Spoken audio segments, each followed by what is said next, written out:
정부의 법안 하나가 한 기업의 운명을 통째로 바꿔놓을 수 있을까요?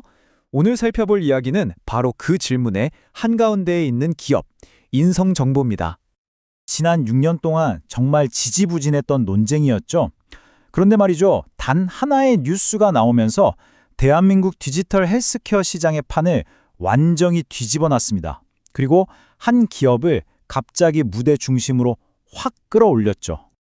아니, 그냥 평범한 IT 기업이었던 인성정도가 어떻게 하루아침에 이 거대한 변화의 최고 수혜주로 떠오른 걸까요?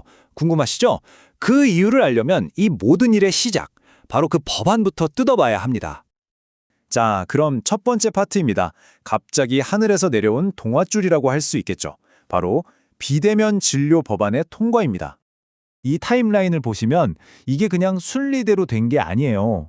코로나 때 잠깐 문이 열리는가 싶더니 다시 닫혔죠. 그런데 2024년 바로 이 의사 파업이 터지면서 상황이 급변합니다. 이 국가적인 의료 위기가 정말 몇 년 동안 꽁꽁 묶여있던 이 법안을 그냥 한 방에 통과시켜 버린 거죠. 자, 그럼 이 법안 대체 뭐가 들어있길래 이렇게 난리일까요? 자세히 뜯어보면 이게 진짜 재밌어요. 한마디로 당근과 채찍입니다. 초진도 일부 허용해주면서 시장의 문을 열어줬어요. 이건 당근이죠.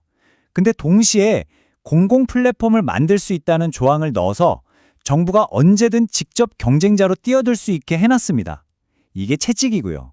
그러니까 한 손으로는 문을 열어주면서 다른 한 손으로는 나도 언제든 뛰어들 수 있어 하고 경고하는 셈입니다. 정말 기회와 위협이 공존하는 거죠. 자, 그럼 이제 주인공인 인성정보를 한번 볼까요? 이 회사는 지금 빛과 그림자, 희망과 현실이라는 두 얼굴을 동시에 가지고 있습니다. 이게 바로 인성정보가 처한 딜레마를 딱 보여주는 그림입니다. 한쪽에서는 정책이라는 로켓 엔진을 달고 막 날아오를 준비를 하고 있는데 다른 한쪽에서는 지금 당장 돈이 줄줄 새고 있는 거죠.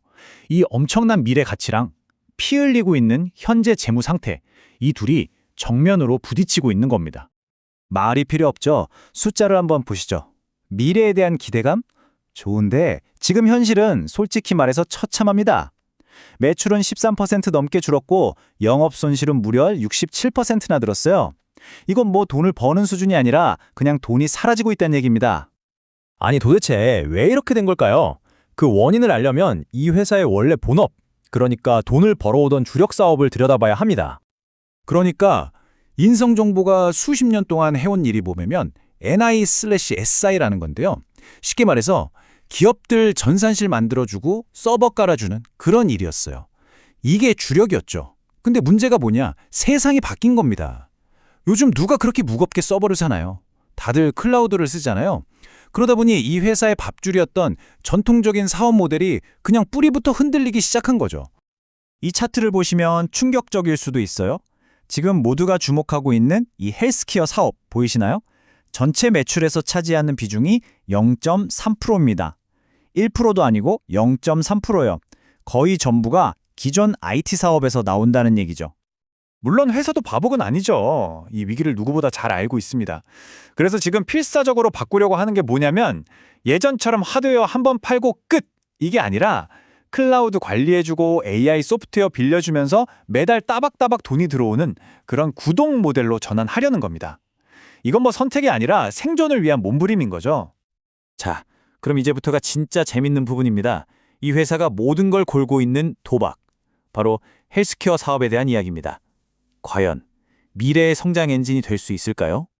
아까 0.3%라고 했잖아요. 그래서 에게 그게 다야? 하실 수 있는데 이 그래프를 보시면 생각이 달라지실 겁니다. 절대적인 액수는 아직 작아요. 그런데 중요한 건 이 성장세, 이 기울기입니다. 보세요. 매 분기마다 매출이 거의 수직으로 상승하고 있죠. 바로 이것 때문에 투자자들이 열광하는 겁니다. 그리고 이게 그냥 우리 이거 할 거예요 하는 수준이 아니라는 게 중요해요. 인성정보는 이미 미국에서 이 원격 환자 모니터링, RPM이라는 모델로 사업을 하고 있어요. 그것도 꽤 성공적으로요. 이게 무슨 뜻이겠어요? 이미 경험치가 쌓여 있다는 거죠. 기술도 있고 운영 노하우도 있고. 이게 이제 막 열리는 한국 시장에서 얼마나 큰 무기가 되겠습니까? 자, 그럼 헬스케어 사업 성적표를 한번 정리해 볼까요? 장점 명확합니다. 성장세가 폭발적이고 미국 시장에서 검증까지 끝냈죠. 이제 막 열리는 국내 시장을 선점할 최고의 위치에 있어요. 근데 단점은요, 이게 돈 먹는 하마입니다. 작년에만 35억을 썼어요. 아직 돈을 벌려면 한참 멀었다는 거죠. 그러니까 딱 이겁니다. 헬스케어는 인성정보의 가장 큰 희망이면서 동시에 가장 큰 골치덩어리인 셈입니다. 자, 그럼 이제 마지막 질문입니다. 과연 이 회사는 턴어라운드에 성공할 수 있을까요? 이 가능성을 한번 따져보죠. 애널리스트들은 어떻게 볼까요? 보시는 것처럼 시나리오가 세 가지로 완전히 갈립니다. 근데 여기서 진짜 중요한 포인트가 있어요. 이 세 가지 시나리오를 가르는 기준이 뭔지 아세요? 회사가 돈을 잘 버냐, 못 버냐가 아니에요. 오로지 법안이 어떻게 되느냐, 이 정치적인 변수 하나에 모든 게 달려있다는 겁니다. 정말 기업의 운명이 국회에 달려있는 그런 상황인 거죠. 그럼 우리가 뭘 지켜봐야 할까요? 이 턴어라운드 시나리오를 막을 수 있는 가장 큰 리스크 두 가지가 있습니다. 첫째는 당장 눈앞에 닥친 정치 리스크, 바로 의사단체의 반발입니다. 이들이 의료 민영화라면서 대규모 시위를 예고했는데 이게 법안 통과에 어떤 영향을 미칠지 아무도 모르죠.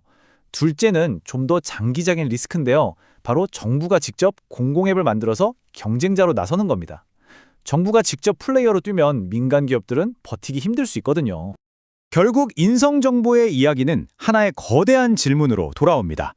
과연 정부의 정책 하나가 흔들리던 한 기업의 운명을 완전히 뒤바꿀 수 있을까요? 앞으로 결과가 어떻게 나올지는 아무도 모르지만요. 한 가지는 확실합니다. 이번 사례는 정책이라는 보이지 않는 손이 시장과 기업의 명운을 어떻게 좌우하는지 보여주는 정말 흥미진진한 교과서가 될 겁니다.